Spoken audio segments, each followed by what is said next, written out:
Hello everyone and welcome to text book super coaching. आज हम बात करने वाले हैं जो हमारे शॉर्ट टॉपिक की जो सीरीज है, जिसमें मैं कुछ चुनिंदा ऐसे टॉपिक डिस्कस करूंगा जो आपके एग्जामिनेशन में भी काफ़ी इंपॉर्टेंट आएंगे और आपको जो टॉपिक की अंडरस्टैंडिंग है वो भी पता चलेगी।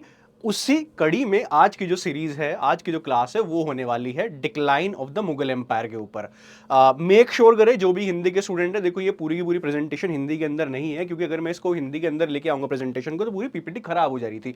तो ये पूरा का पूरा इंग्लिश के अंदर ही है, लेकिन मैं आपको कोशिश करूंगा अच्छे से हिंदी के अंदर एक्सप्लेन करने की, साथ ही साथ जो इंग्लिश के स्टूडेंट है उनको भी क्लियरली समझ में आ जाएगा। ओके, तो कोशिश कीजिए पूरा का पूरा सेशन को, पूरी की पूरी वीडियो को ध्यान से देखिएगा, समझिएगा। मैं पूरी कोशिश करूंगा और कमेंट सेक्शन के अंदर लिख के जरूर बताइएगा कि आपको वीडियो कैसी लगी। तो शुरुआत करते हैं decline of the Mughal empire की। मुगल एम्पायर जो इतना बड़ा साम्राज्य स्थापित किया हुआ था बाबर के आने से, 1526 battle of Panipat, then Akbar के टाइम पीरियड पे, जहांगीर के टाइम पीरियड पे, शाहजहां के टाइम पीरियड पे पीक पे पहुंचे हुए थे एम्पायर। बहुत ही बड़े साम्राज्य था, इवन दुनिया के अंदर इस साम्राज्य का चर्चा था। वो डिक्लाइन कैसे हुआ? सबसे पहले अगर आप इसके पीक की बात करते हैं, हाइट ऑफ द पावर, यानी कि मुगल एम्पायर पीक पे कब पहुंचना शुरू हुआ? अकबर का टाइम पीरियड, यस। जहांगीर का टाइम पीरियड, यस। शाहजहां का टाइम पीरियड, यस। लेकिन शाहजहां के टाइम पीरियड पे हमें डिक्लाइन के एविडेंसेस देखने को मिलते हैं। ओके, तो पीक पे जो पहुंचा हुआ था मुगल एम्पायर, जो एक बहुत ही बड़ा साम्राज्य था, पूरा हिंदुस्तान उसने कवर किया हुआ था, वहां से उसका डिक्लाइन बिगिन होता है। उसकी जो प्रशासनिक व्यवस्था है, जो कोलैप्स हमें देखने को मिलता है, वहां से हमें देखने को मिला। और यहां पे जो इंडिपेंडेंट प्रिंसिपैलिटीज थी वो इमर्ज होनी शुरू हो जाती हैं, इंडिपेंडेंट स्टेट्स आनी शुरू हो गई। आप देखो, अवध इंडिपेंडेंट हो गया, हैदराबाद इंडिपेंडेंट हो गया, उधर नॉर्थ वेस्ट के अंदर सिख्स ने अपना इंडिपेंडेंट एम्पायर स्टैब्लिश करना शुरू कर दिया, मराठा आजाद चुके थे। ऐसे बहामनी सल्तनत जो टूट के 5 स्टेट्स जो बनी थी, जो इंडिपेंडेंट बन चुकी थी, लेकिन मुगल एम्पायर ने उसे कंट्रोल कर लिया था, उसको कंट्रोल करने करने में ही मुगल एम्पायर पूरा कोलैप्स कर गया, डिक्लाइन करना शुरू हो गया। और इसी को लेकर डिफरेंट थ्योरीज हैं, जिसके बारे में मैं आपको आपके साथ डिस्कशन करूंगा। तो यहां पे जो थ्योरीज हैं उसको 2 पार्ट के अंदर डिवाइड किया हुआ है, जो decline of the Mughal empire की थ्योरीज है। पहली जो थ्योरीज है वो है मुगल सेंट्रिक अप्रोच, दूसरी जो थ्योरीज है वो region centric approach. Mughal centric approach के अंदर ये हमें देखने को मिलता है कि मुगल एम्पायर की वजह से क्यों एम्पायर डिक्लाइन किया, रीजन क्या है, जो हम मुगल एम्पायर के अंदर ही देखने की कोशिश करते हैं। सेकंड जो है वो है रीजन सेंट्रिक अप्रोच। ये मुगल एम्पायर से दूसरी तरफ हम जाके देखते हैं डिक्लाइन के कारण, कि हमें मुगल एम्पायर के अंदर नहीं देखना, जो दूसरे रीजन्स है तो दूर जाके हम देखते हैं, उसको कहा गया है रीजन सेंट्रिक अप्रोच, जो क्षेत्र के अंदर हमें देखने को मिलते हैं। सबसे पहले हम बात करेंगे एम्पायर सेंट्रिक अप्रोच की। सबसे पहले जो थ्योरी दी है वो दी है विलियम एरविन ने एंड जादूनाथ सरकार ने।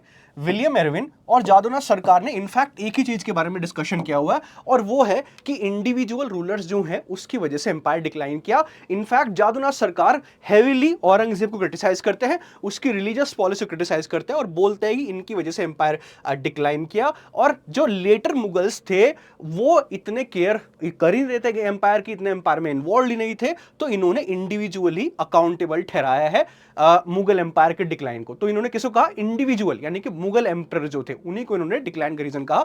जादूनाथ सरकार ने हेवीली औरंगजेब को क्रिटिसाइज किया। सतीश चंद्रा का सबसे बड़ा कंट्रीब्यूशन आया decline of the Mughal empire को लेके। इन्होंने किस चीज की बात की? इन्होंने जो किताब लिखी हुई है पार्टीज एंड द पॉलिटिक्स है, 1959 के अंदर उन्होंने पहली बार काम करना शुरू किया था।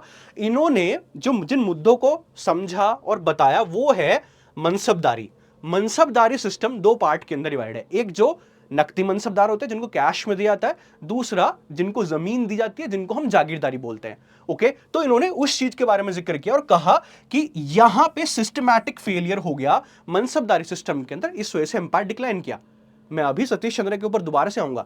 1959 में उन्होंने यही कंट्रीब्यूट किया था, दोबारा से उन्होंने रिसर्च किया और फिर दोबारा से उन्होंने बताया कि मुगल एम्पायर में डिक्लाइन क्यों। अभी उन्होंने खाली यही बताया कि सिस्टमैटिक फेलियर जो मनसबदारी सिस्टम के अंदर देखने को मिले थे, एम्पायर एक्सपैंड कर रहा था, और एम्पायर एक्सपैंड करते करते आप देखो, आप डेक्कन की तरफ जा रहे हो, वहां पे आपको जागीरदारी क्राइसिस देखने को मिलता है।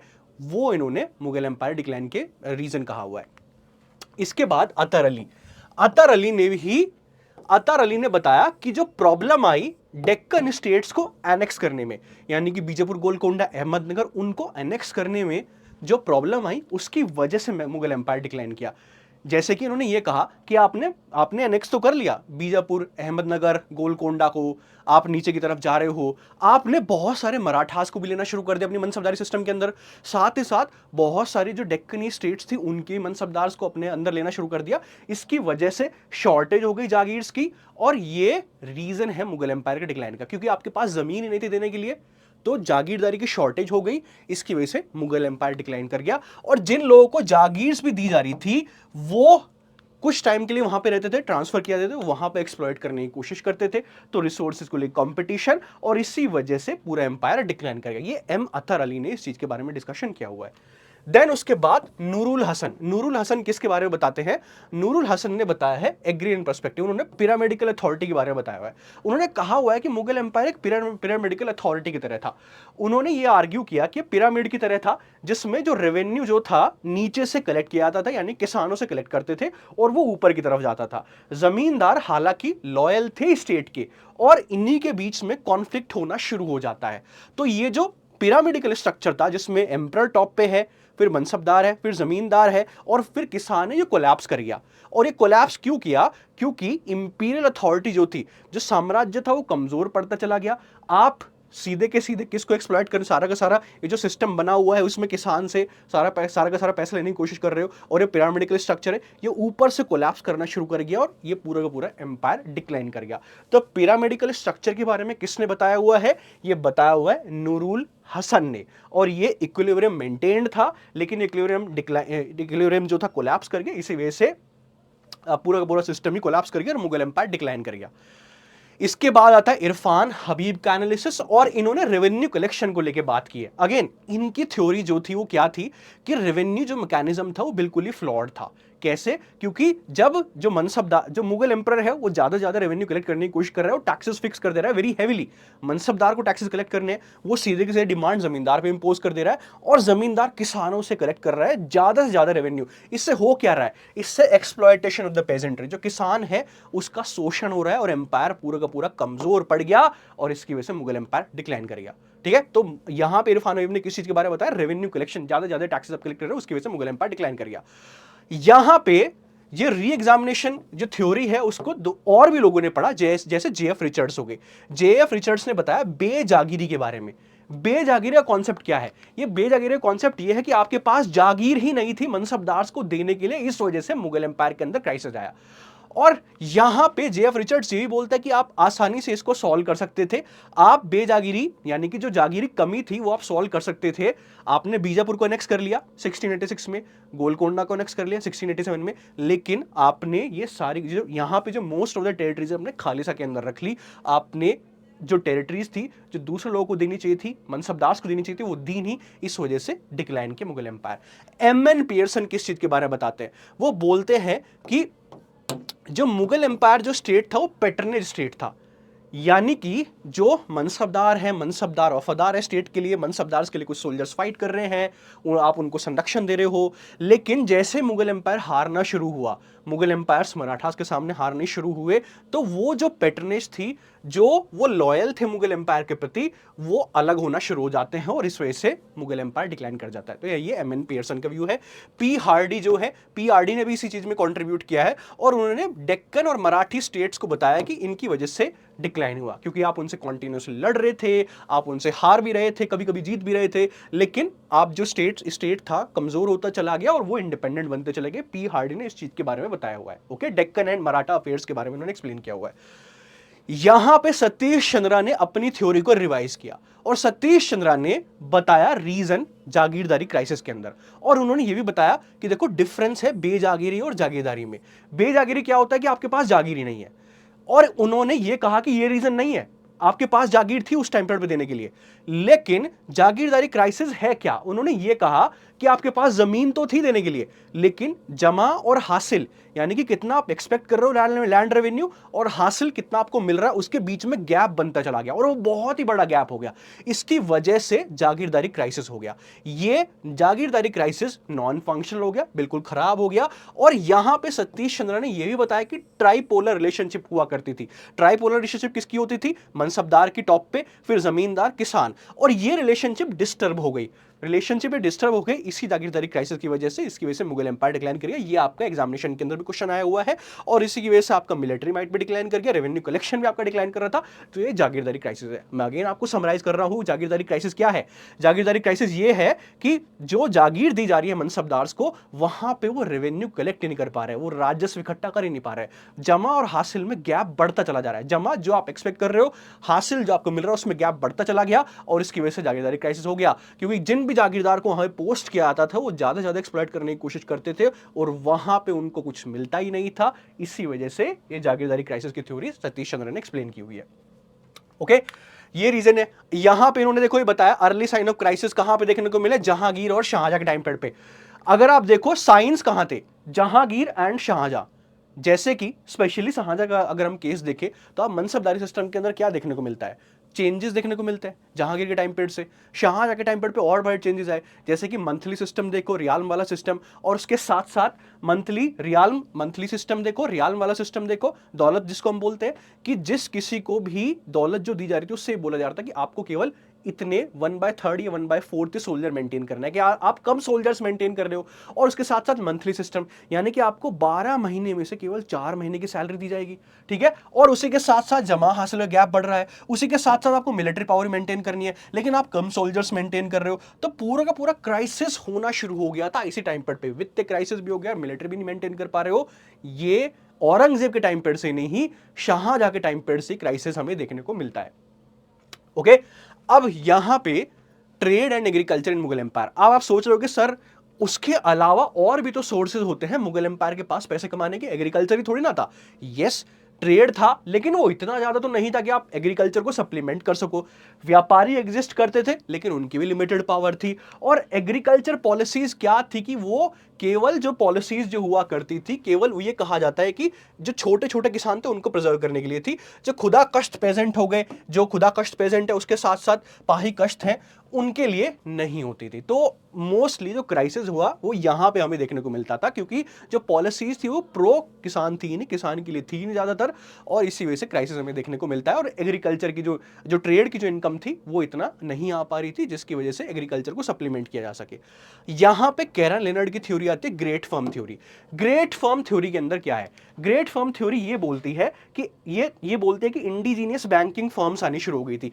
ऐसे ऐसे जिनके पास पैसे हुआ करते थे, ऐसे ऐसे बैंकिंग फर्म्स आनी शुरू हो गई थी। तो उन्होंने मुगल एम्पायर को ना पैसे देके दूसरे लोगों को पैसा देना शुरू कर दिया, और वो इंडिपेंडेंट बन गए। तो ये कैरन लेनर्ड ने ग्रेट फर्म थ्योरी के अंदर कहा है। नोबल्स उन्हीं के ऊपर डिपेंड होते थे, जिनके पास मर्चेंट्स ऐसे होते थे, व्यापारी ऐसे होते थे, फाइनेंसर ऐसे होते थे, जिनके पास पैसे होते थे, लेकिन नोबल्स उनके ऊपर डिपेंडेंट थे, और उन्होंने किसी और को पैसे देना शुरू कर दिया।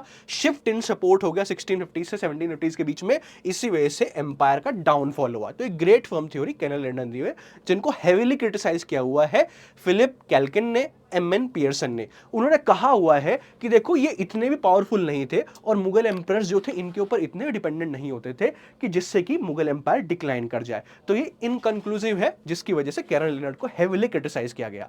अब यहां पे ये जो कंक्लूजन है, ये जो पहला जो व्यू पॉइंट है जो एम्पायर सेंट्रिक है, यहां पे हम क्या कह सकते हैं, ये बोल सकते हैं कि यस बहुत सारी अलग अलग थ्योरीज है, अलग अलग आर्ग्यूमेंट यहां पे दिए हुए हैं, और अभी भी डिबेट चल रहा है इसके ऊपर जो एम्पायर सेंट्रिक है। अभी मैंने केवल एक हाफ आपको बताया, मैंने कहा था कि दो व्यूज आते हैं, एक एम्पायर सेंट्रिक आता है और दूसरा आता है reason centric.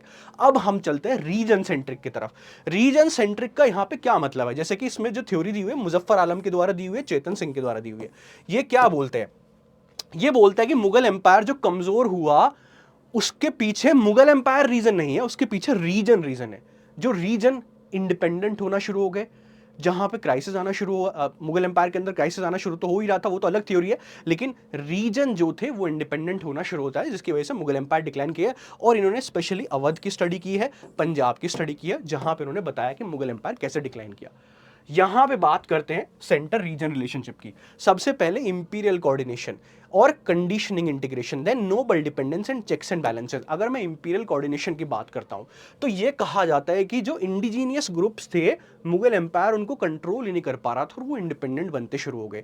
Then conditional integration, अगर मैं मुगल एम्पायर की बात करूं तो ये कहने की कोशिश कर रहा है कि जो सोशल ग्रुप्स थे वो बड़े बड़े पावरफुल होते चले जा रहे थे, और मुगल एम्पायर ऑब्वियसली उन्हें कंट्रोल नहीं कर पा रहा था। नोबल्स जो मुगल मुगल एम्पायर के ऊपर डिपेंडेंट थे, मुगल्स जो मुगल एम्पायर के ऊपर डिपेंडेंट थे वो तो मुगल एम्पायर के साथ थे ही, लेकिन ऐसे रीजनल इलीट्स आने शुरू हो गए जो इंडिपेंडेंट अपनी स्टेट्स को बना लेते हैं। एग्जाम्पल हैदराबाद, एग्जाम्पल अवध, ऐसे बहुत सारे एग्जाम्पल है। Then checks and balances, Mughal empire को कंट्रोल ही नहीं कर पाया। ओके, अब यहां पे रीजन सेंट्रिक के अंदर तो ये सबसे पहला कारण क्या हो गया कि स्टेट जो था मुगल एम्पायर था उनको कंट्रोल नहीं कर पाया। मुगल्स जो नोबल्स थे वो इंडिपेंडेंट होना शुरू हो गया राजनीतिक तौर पे। अगेन एग्जांपल हैदराबाद अवध हो गया, बंगाल भी उसका एग्जांपल हो सकता है क्योंकि अलीवर्दी खान देखो वो अगेन इंडिपेंडेंट हो चुका था उस टाइम पर तक, और उन्होंने सारी की सारी पावर अपने आप रखनी शुरू कर दी। इकोनॉमिकली ग्रोथ उनकी होनी शुरू हो गई। तो यस, मुगल एम्पायर इस वजह से डिक्लाइन कर गया। तो मुगल एम्पायर के डिक्लाइन के रीजन कहां है? ये रीजन की तरफ जा रहे हैं। ये मुगल एम्पायर के अंदर आप नहीं देख रहे हो, ये रीजन की तरफ देख रहे हो, कैसे वो इंडिपेंडेंट होना शुरू हो गए, कैसे वो पावरफुल होना शुरू हो गए। जैसे कि आप अवध और पंजाब का केस देखो, तो अवध का केस क्या है कि यहां पे स्टेबल डायनेस्टीज आनी शुरू हो गई, सदत अली खान। पंजाब का केस देखो, यहां पे क्राइसिस आना शुरू हो गया था, 6 की इंडिपेंडेंट स्टेट इमर्ज हो गई, यहां पे ग्रोथ हुई, यहां पे क्राइसिस आना शुरू हो गया, 6 की इंडिपेंडेंट स्टेट इमर्ज हो गई। तो ये पंजाब एंड अवध के एग्जांपल है। चेतन सिंह की जो स्टडी है वो पंजाब के ऊपर ही है कि वहां पे सोशल अनरेस्ट होना शुरू हो गया था सिख मूवमेंट की वजह से, इकोनॉमिक चैलेंजेस आने शुरू हो गए, इसकी वजह से वहां पे इंडिपेंडेंट स्टेट इमर्ज होके आ जाती है। तो ये पढ़ा हुआ है मुजफ्फर आलम एंड चेतन का, ठीक है। आई होप सबके समझ में आ गया। अब हम कंक्लूड करते हैं, तो कंक्लूजन के अंदर क्या आएगा? यहाँ पे देखो, यहाँ पे एक तो ये जो रीजन वाइज भी है ना, ऐसे नहीं कि आप रीजन वाइज यही बोल सकते हो कि एक ही पॉइंट ऑफ व्यू लगा के बोल दो कि हर रीजन इस तरीके से इंडिपेंडेंट होना शुरू हो गया, नहीं। उसके अंदर रीजनल वेरिएशंस है, हर जगह रीजनल वेरिएशन देखने को मिलता है। हैदराबाद का केस अलग है, अवध का केस अलग है, बंगाल का केस अलग होगा, ऐसे 6 का केस अलग होगा। तो रीजनल वेरिएशंस है, कंसेंसस नहीं है इस चीज के ऊपर भी। अलग अलग क्राइसिस में देखने को मिलता है, अलग अलग पॉइंट ऑफ व्यू देखने को मिलता है। ओके, डाइवर्स है एंड अलग अलग पॉइंट ऑफ व्यू है। तो ये कॉम्प्लेक्सिटीज है रीजनल पॉइंट ऑफ व्यू में भी। ओके, अब हम कंक्लूड करते हैं कि पूरा का पूरा क्या है ये मुगल एम्पायर का डिक्लाइन। तो डाइवर्स पॉइंट ऑफ व्यू आपको देखने को मिलते हैं। जो इकोनॉमिक, जो एम्पायर सेंट्रिक है वो अलग बोलता है, रीजन सेंट्रिक है वो अलग बोलता है। तो इतने सारे व्यूज हमें देखने को मिलते हैं मुगल एम्पायर के डिक्लाइन के, और यही ब्यूटी है हिस्ट्री की कि एक पॉइंट ऑफ व्यू होता ही नहीं। हिस्ट्री लीनियर सब्जेक्ट तो है ही नहीं ऐसा कि सारे के सारे एक ही है, अजी हमें कॉजेज पढ़ने हैं, बॉडी पढ़नी है और डिक्लाइन पढ़ना है, ऐसा तो कभी होता ही नहीं है। अलग अलग कॉजेज होते हैं, अलग अलग आपका बॉडी होता है एंड अलग अलग आपका डिक्लाइन के रीजंस होते हैं, ठीक है। तो ये सारे के सारे रीजंस एक हिस्ट्री को खूबसूरत सब्जेक्ट बनाते हैं। आपने मुगल एम्पायर के डिक्लाइन की थ्योरीज पढ़ी, आई होप आपको सारी की सारी समझ में आ गई होंगी ये। ओके, कमेंट सेक्शन के अंदर कमेंट करके जरूर बताइएगा कि आपको सारी थ्योरी समझ में आई। कहीं पे कोई डाउट हो तो भी बताइएगा। हिंदी मीडियम के स्टूडेंट भी बताइएगा कि आपको कहीं पे कुछ ऐसा तो नहीं लगा कि आपके साथ नाइंसाफी हुई, या मैंने पूरी कोशिश की है कि पूरा का पूरा मैं आपको हिंदी के अंदर भी एक्सप्लेन करूं। ओके, तो कमेंट करके जरूर बताइएगा। और आगाज सीरीज जो है ये फ्री सीरीज है, क्वेश्चन आंसर सीरीज है, ये ऐप के ऊपर शुरू हो चुकी है। 7 बजे इसका सेशन होता है, मंडे टू फ्राइडे। इसको जरूर ज्वाइन कीजिए। उसके साथ साथ इस वीक जो है हम मिडीवल इंडिया कवर कर रहे हैं और ये पूरी की पूरी सीरीज ऐप के ऊपर होगी। तो मिलते हैं 7 बजे। मेक श्योर कीजिए कि ये टेलीग्राम चैनल को ज्वाइन कर लीजिएगा, अश्वनी सर टेक्स्ट बुक, इसको ज्वाइन कर लीजिए। सारी इंफॉर्मेशन आपको यहाँ पे मिलेगी। 7 बजे सीरीज होगी, ठीक है। सभी के सभी इसको ज्वाइन कर लीजिएगा। अगर कोई ऐसा स्टूडेंट है जो कोर्सेज के अंदर एनरोल करना चाहता है, उसके अंदर भी एनरोल कर सकता है। Paper 1, paper 2, test series, previous year question, सारी चीजें आपको एक जगह मिल जाती हैं, ठीक है। तो paper 1, paper 2, test series, previous year question, तो आपको करना क्या है, केवल इस नंबर पे कॉल करना है 08045888812 एंड सारी इंफॉर्मेशन आपको यहाँ पे मिल जाएंगी। तो मेक श्योर करें टेलीग्राम चैनल को जरूर ज्वाइन कर लीजिएगा, दिसंबर 2024 के स्टूडेंट। एंड मिलते हैं फिर, अगर किसी को पर्सनली कनेक्ट करना है तो यहाँ से कनेक्ट कर सकते हैं। Okay, thank you very much and see you at 7 PM। Bye bye.